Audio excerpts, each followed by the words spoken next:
And the part which really got to you was what your sister said. And you said those coulda, shoulda moments. What is the biggest level of emotion that you felt in that moment? Welcome to Shameless. Here we explore the transformative power of courage and action. So, as it is Men's Mental Health Awareness Month, we wanted to dedicate today's discussion an incredibly important topic. This is typically overlooked, and the topic of men's mental health is especially important and crucial within society. And typically, I struggle at times to be able to express myself, and a large part of that has to do with society's expectations and traditional norms around how we look at masculinity, and at times that hinders our ability to be able to talk, to be able to break barriers, and to be able to express ourselves. So today's discussion not only looks to break those barriers down, looks to challenge stigmas and to provide valuable insight and support. Thank you so much for joining, and enjoy the episode. Hello. Welcome to this week's episode of Shameless. I'm your host, Dzikamai Gangaidzo, and today we're joined with, and I said it perfectly the first time, hopefully now I don't mess it up because I got stage fright, but we've got Keeper Whitney. Did I get it right? Outstanding. Twice as a charm. So an absolute pleasure having you. And the thing is, for those of you who don't know much about what Shameless is, it's actually a space and a forum that we're looking to be able to be the catalyst of some meaningful and transformative conversations. Conversations that allow for people to really grow, to see different perspectives. And beyond that, we look to be a testament to the Ubuntu philosophy. I am because we are. So what we're going to be talking about today is leading through difficult conversations. And the reason why Keeper is such a brilliant guest is because he's an author of a book, Helplessness, the emotional health challenges brothers experience once we learn our sisters have been sexually abused by our parents. Helplessness is 1 out of 3 books. And these books range from helplessness to hopefulness to happiness. He's also a member of the RAIN Speakers Bureau, the Rape, Abuse, and Incest National Network, and this is based out of America. And it's an anti-sexual assault organization, the largest in the United States. They also operate the National Sexual Assault Hotline and the Department of Defense Safe Helpline that carries out programs to prevent sexual assault, help survivors, and ensure that perpetrators are brought to justice through victim services, public education, public policy, and consulting. Man, and that is not even the end. He is the originator of the podcast, This Is for the Brothers, which explores the emotional impact of brothers after learning that their sisters have been sexually abused. I couldn't find anybody better to have a discussion about difficult discussions than somebody who's really shaped and had a long history of being able to unravel a topic that is extremely difficult, extremely sensitive, and that's why sort of Keeper is here with us today. Keeper, thank you very much for joining us. Ziggy, I'm happy to be here. You got the name right, so more deposits into my emotional bank account for you. Ka-ching all day. I don't mind. And so today, what we're going to be discussing, and what I'm referring to when I talk about leading through difficult conversation, is the ability for leaders to effectively manage and guide discussions that are critical, both in being able to work through uncomfortable, sensitive, or even contentious topics. This skill is vital in addressing aspects and issues in a very direct way, but in a constructive way, facilitating open communication and resolving conflicts. Well, let's just say right up front, as you said, this is a very difficult topic for most people, and this topic can be very triggering for people, and we recognize that. If you find that this gets to be too much, because we are really talking about how do you have this conversation after understanding where your sisters have been when it comes to child sexual abuse, and also my own personal child sexual abuse experience with our babysitter 6 years before my sisters. this can be a heavy, heavy topic. And if you need to pull back, if you need to step away, do so. Absolutely protect yourself at all costs. So the question becomes for me, how do you have this conversation? And Ziggy, I think it's real important to give people some context of how even got to this point. In 1977, I'm just going to really break this down to something really, really fine and really judged so we can chop it up. In 1977, my family was on the verge of signing the largest new artist contract Motown Records offered any new group. After an exhaustive 3-year search, losing the Jackson 5 3 years earlier to Epic Records, Motown settled on my family. We were the family to replace Michael Jackson and the Jackson 5. That year, we were all over the place. Concerts, top-selling album, Billboard Top 100 singles. We were just everywhere. And at that time, we were with United Artists Records, and Motown had decided they want us. In fact, the same woman who discovered Michael Jackson and the Jackson 5, Suzanne DePass, was bringing us to Motown to replace them. Imagine that. And so the week that we're going to sign, we're ready to go. A life of poverty is about to end. I lived in 21 different places. I was homeless 3 times before I moved out. I went to 11 grade schools, days of not being able to eat and going out into the neighborhoods looking for bottles just to turn in to get some rice or some beans or something like that. That wasn't anything rare for me. And so this week we're about to sign this contract, Ziggy. And so my sister screams upstairs one day, "Boys, come downstairs, family meeting." Come running downstairs. And I'm going to jump cut here. We are all waiting. But earlier that day, my sisters are having these conversations, and they're really agitated like bees.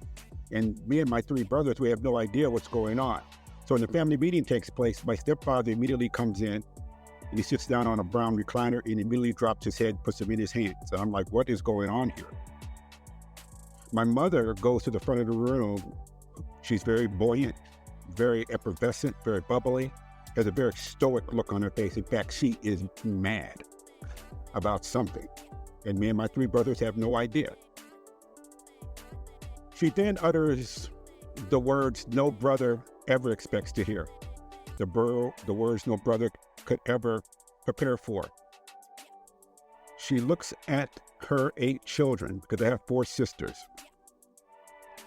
It says, your stepfather has been molesting your sisters for years. Earthquake of an emotional magnitude. I'm 16 years old. I'm the second oldest of the 8. My older brother and I and my 2 other brothers, we have no idea what just happened. Our world just broke. My mother then drops another earthquake. And California, we're known for earthquakes. I mean, we get them all the time. Freeways break, buildings break, everything breaks. But you put those back together. That's just some nails and hammer, a little plaster. But emotional earthquakes and the leadership that is required to find your way past them are very difficult. My mother then says to her 4 boys, I have known all along. What did you just say? What? And you know, we're catching snippets of words like liquor store, taken to this place, been doing this for this long. It's like, what is going on? And you're tumbling and you're tumbling and you're tumbling emotionally.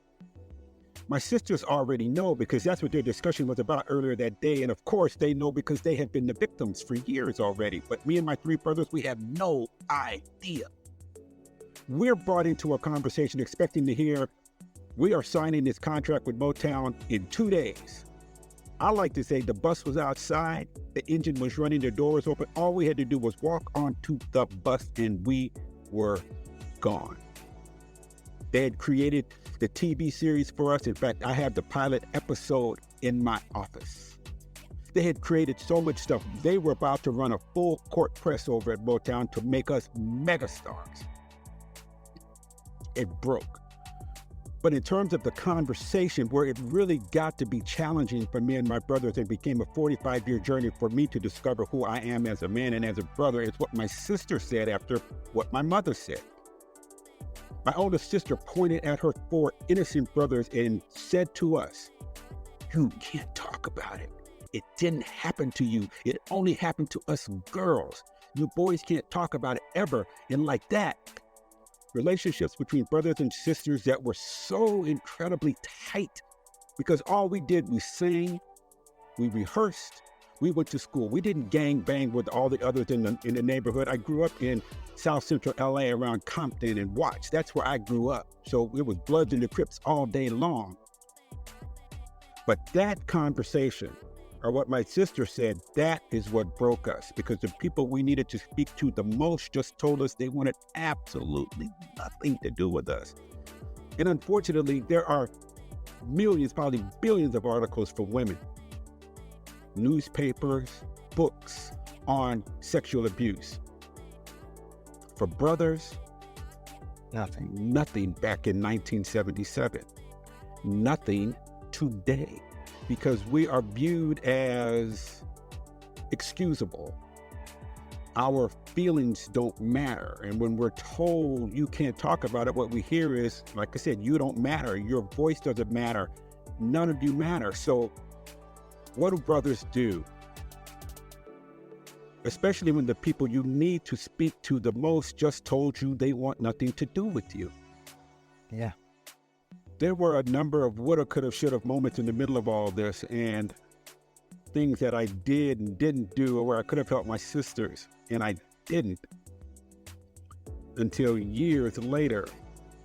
But the hard conversation, the thing that you are most known for, Ziggy, is the hard conversation. Yeah. How does a brother arrive at the conversation with his sister so that they can patch things up? It took me 45 years to do that. So Keeper, I've got a question at this point. So when that news broke, you say it was like an earthquake, and not one, but was what your mom said, Three earthquakes. Three earthquakes in one, and then what your sister said, right? In a 10-minute span, all within 10 minutes. And so, and the part which really got to you was what your sister said. And you said those coulda, shoulda moments. What is the biggest level of emotion that you felt in that moment? There's betrayal, devastating betrayal. Me and my siblings were all 8 years apart. My mother had her first when she was 17 and had all 8 by the time she was 24. And when you have children, you have this feeling that I will protect you no matter what. Well, once the molestations of my sister started happening, all of that was tossed out the window. So the emotional thing that was the greatest was the betrayal from the most powerful people in our world. Probably not on the planet, but the most powerful people in our world, and that is our parents. They're always the most powerful people in a child's world because they dictate so much of what you're going to do and not going to do and how you evolve as a person. So there's this betrayal by my parents, and then there's the betrayal by my sister saying we can't talk about it simply because of our gender is the same as the person who was molesting them and raping them and doing this stuff. So we were cast aside. And so there's also the guilt of not knowing. But that's part of the program. We're not supposed to know. And then there's the shame of how could you not know? So there's so much that is suffocating for a brother, and yet we need to be able to somehow express what we're going through, but there are no outlets for us. So there's the guilt, there's the shame, and then there's the betrayal. Typically in a conversation like that, the focal point obviously is for the victim, but what we don't talk about are those people supporting the people who are in those situations. Now, how do you feel all shame, guilt, betrayal, and then still be able to show up in order to be supportive across or through a process? Or do you actually then depart and withdraw because yourself, you're not in a position to be able to, let alone understand what's going on let alone to be able to support. So how do you balance and how did you work through that? Ziggy, at the time, I'm 16 years old, and we're talking about a conversation being had with 8 children. When adults hear that kind of information, they can't handle it. How are 8 kids supposed to handle it? And we're under contract, so we had contractual obligations, and so we had to still try to go forward because that was our only means of support and eating. The challenge became for me is, how do I pull myself out of this? How do I figure out how to go forward? Because everything now, my world has just been flipped upside down. When it comes to child sexual abuse, I understand both sides of the coin. Unfortunately, I understand the damage side because I was sexually abused by my babysitter 6 years before my sisters, almost daily for 6 months. And I also understand the collateral damage side, which is the brother and trying to not only find support for your sisters, but in the immediate aftermath, you have to find support for yourself, because how can I support my sisters if I can't take care of me? So at this point, all 7 of my siblings need something. We each need something from each other, and yet we also need each of us to step forward in our own space so that we can somehow be effective in helping us as individuals grow. I think one of the things that separates leaders from those people who aren't is, it was incumbent upon me that I understood the reality of the situation. And understanding the reality of the situation, which was, I have got to focus on me first, and then try to patch with my sisters. Because what leaders do, leaders are scared like everybody else. I think oftentimes people don't think leaders are not scared. We are deadly scared, just like everyone else. But what leaders do, leaders step into the space and own it and do something about it, as opposed to those people who are in the space and step backward and get absorbed in the emotional challenges of what happens. There's a book by Susan Jeffers called Feel the Fear and Do It Anyway. That is what leadership is about. You know you're in an untenable situation. You know you're in an emotional, free-falling situation, but you have to somehow figure out a way to arrest it, to slow it down, to stop it.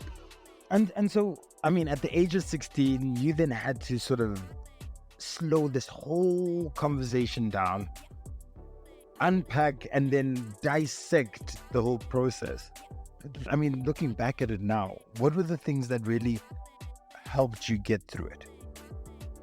The things that really helped me get through it, because the number of people that we asked for help didn't want anything to do with us. It was certainly at a time back in the 70s where people outside your family weren't helping. Oftentimes people will tell you, nothing can break us apart. Our family is so tight, nothing can break us apart. And that is the case usually when it involves people outside your family. It's the people inside your family that you have to be concerned, all day long, because the emotional attachment is so incredibly strong and you almost cannot sever it completely. So for me, I had to realize and admit that I am now a victim. I could no longer pretend that I wasn't a victim. That was the hardest thing for me to get to. It's certainly because I'm a man. And then certainly because I'm a Black man here in America. We've got so many challenges. But once I was willing to accept that I am a victim and not an outsider, then that gave me the chance to look at what I could possibly, hopefully do for myself. Because I think oftentimes what happens, is people start to lose hope.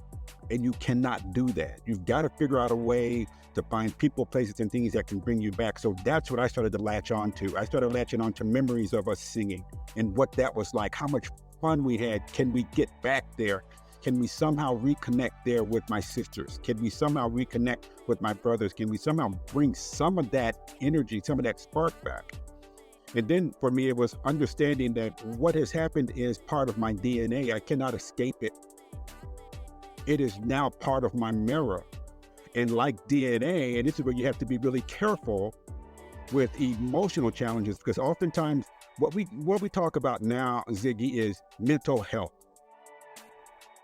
To me, it is not mental health at all, because mental health means singular. It means you're alone. It means you are isolated. Let me write you a prescription. Go see a therapist. Meditate. When it comes to emotional health challenges and what is required as a leader to push your way through that, you're talking about shared experience. You're talking about inclusion. That's what emotional trauma is about, which means you now have to figure out a way to communicate with people. So as this DNA is manifesting itself in me, and like most DNA, a lot of it replicates in ways you don't fully understand, you don't even see. And it impacts every relationship. And once I understood that, it took me 45 years to figure it out, what was going on. I could then say, all right, what are the steps I need to do? So it became real important that I find people who would not judge me for all the things that I could have, would have, and should have done along the way for supporting my sisters, and at times not. You have got to find those people you can talk to who will let you just say what you need to say, because as I said, no one ever asks about the brothers. No one ever notices us. We are just walking around holding on to all this trauma. And the process of healing can only begin once acceptance of your victimhood is in place, and then you can put yourself on the road to becoming a survivor. And so when you talk about then obviously being a survivor, now looking at yourself and trying to get yourself to a better space, and then trying to draw from those memories and having a support system, at what point do you include your siblings? At what point do you include your parents? How does that relationship between all 10 of you, or all 9 of you sort of work at that point? Because that also becomes a difficult part, right? You are on your journey, they're on their own journeys, but you're all still intertwined within a space. That's a question. That's a very good question. As it relates to my parents, those relationships have been fractured for a long time. The key relationships that I needed to get back to were my sisters. My brothers and I, we never talked about it after my sister demanded that we couldn't talk about it. We never talked about it. Now, my sisters spoke to each other, but me and my 3 brothers, the boys, never. And so we're still tap dancing around this whole thing. Everyone's tap dancing because we're still trying to give some semblance that we are family, because people were depending on us. We were contractually bound. So after a while, a couple of my sisters just did not want anything to do with me or my brothers, period. What helped me was I decided I had to write Helplessness.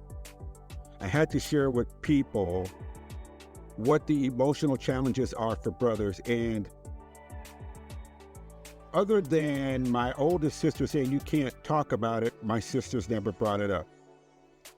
So in 2013, I decided I'm going to write this book regardless. People need to know what brothers go through. And I knew the only way, Ziggy, that I could do this, I had to at least tell my sisters what I was about to do.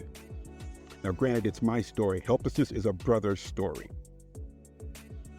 but it also is a family story. But it is from a brother's perspective, which is what makes it unique.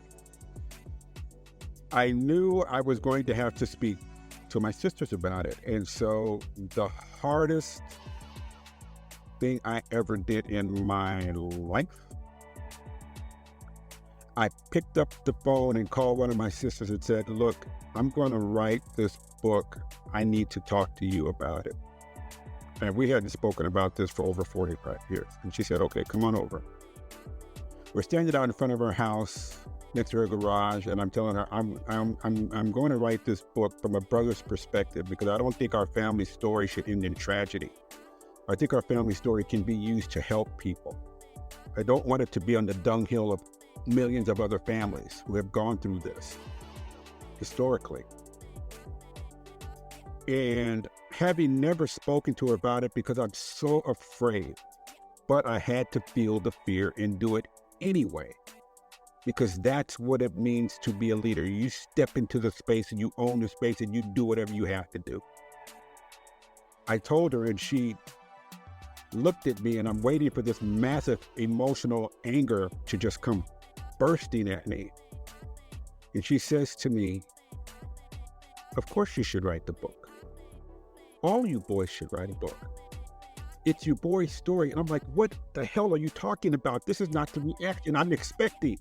No, this is not what you're supposed to be giving me. You're supposed to be going off on me. You're supposed to be angry with me. But all she did was show me grace. All she did was show me love and understanding, because over the 45 years, her evolution as a victim and understanding my brothers have to be going through something.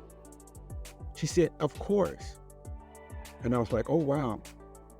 And I'm in tears. I am in tears outside her house. And she comes over to me and she gives me a hug. I'm like, no, you're not supposed to be doing this. I go back home and I tell my wife, I said, I have to call my other sister, the one who said, you can't talk about it. She said, I have to. I said, I have to tell all of them, but I have to tell her. And so, Ziggy, I pick up the telephone, and it was the heaviest object I have ever picked up in my life. It felt like 2,000 pounds. But I have to do this because it's what is required of me. It also helps give my sister some closure. It gives me some sort of closure, even though there's a lot more closure to come years later when I confronted my stepdad. I speak to the sister, and I know all hell is going to break loose. There's no doubt in my mind. She listens. She's quiet. She says, you should write the book. What are you talking about? And so being able to step into that space allowed me to start to recapture my self-esteem as a man and as a brother.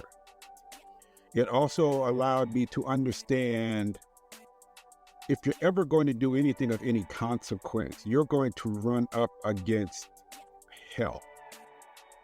You're going to run up against so much fear and doubt that you are carrying, that you somehow have to find your way to do what is necessary. By the time I was all said and done with the book, Helplessness, 3 of my sisters contributed to the book. 2 of my brothers contribute to the book. Now imagine that. If I hadn't had that conversation, they would not participate in the book.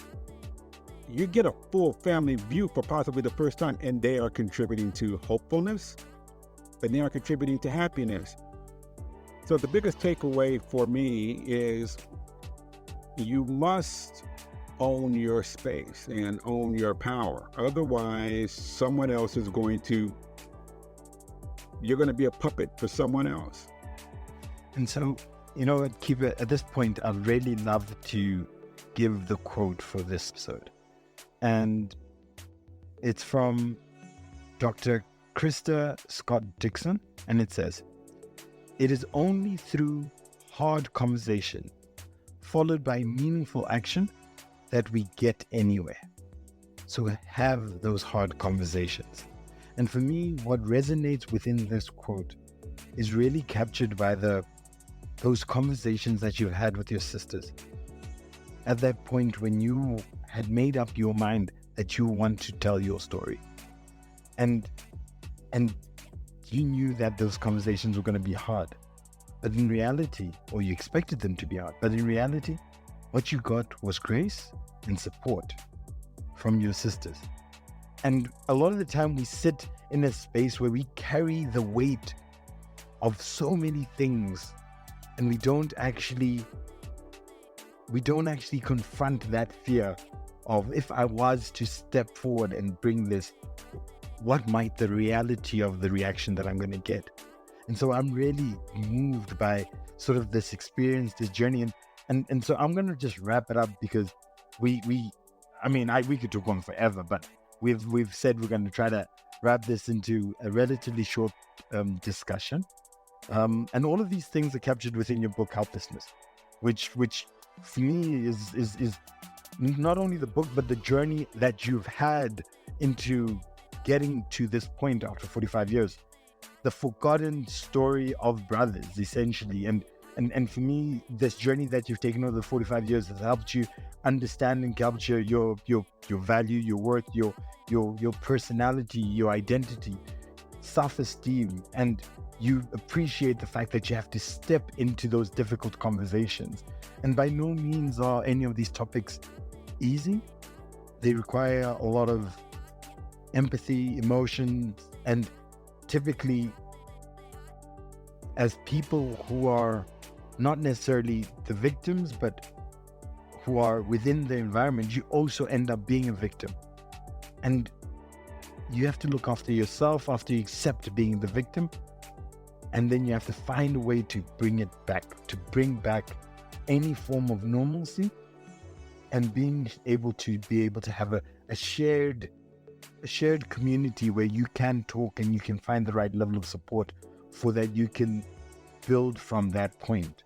And finding people who don't judge, who can support, and you yourself having the courage to step into having those difficult conversations not only speaks the magnitude of the person that you are, but is wonderful insight for a lot of people who might have had very similar experiences, or just are finding it. And I hope that people are able to take from your story the strength and the wisdom that you've sort of experienced, for them to be able to have hard conversations. And as a leader, the ability to step into that space and doing something that you might not want to is the thing that really resonated with me. And so, Keeper, emotional earthquakes, emotional health through shared experiences. I am extremely grateful for you to be able to share this story with us, for you to be able to give us an insight into your book. And not only have I come to appreciate a lot more just through this conversation, but also that idea of the forgotten story that we typically have through any difficult time, difficult moment. And I'd just like to extremely, without any reservation, thank you for being able to share, being able to come to this podcast. It is my honor, absolute pleasure. Thank you for having me. Don't forget to like, subscribe, and share as we embark on our mission to impact 1 million African lives by 2026. This podcast is brought to you by Transformation Leader. You can follow us at www.t4leader.com.